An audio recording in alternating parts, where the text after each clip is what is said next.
السلام علیکم دوستو، اردو داستان چینل پر خوش آمدید۔ آئیے سنتے ہیں شانی کی کہانی قسط نمبر 63۔ معزز سامعین حضرات، آپ سے امید کی جاتی ہے کہ ویڈیو کو لائک کریں اور چینل کو بھی سبسکرائب کر دیں، شکریہ۔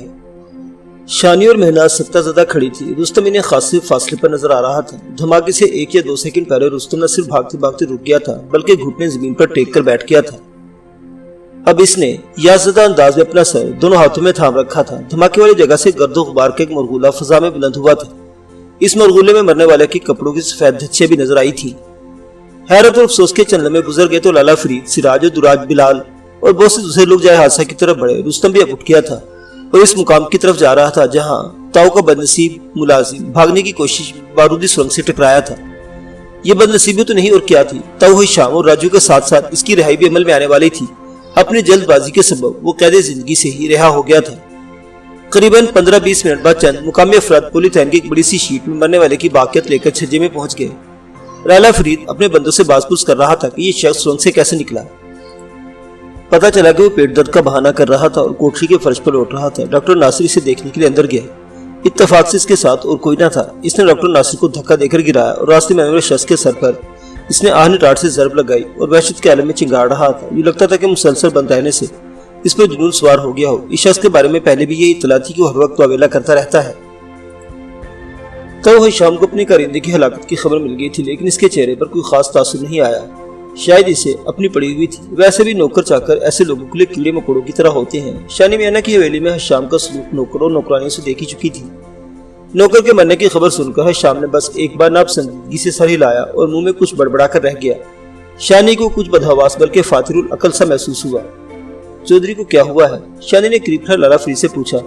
کچھ نہیں بی جی، بالکل بڑا چنگا ہے، یہ پکا شرابی ہے۔ ایسے شرابیوں کو اگر 8-10 روز کڑوا پانی نہ ملے تو ان کا سوا ستیاناش ہو جاتا ہے۔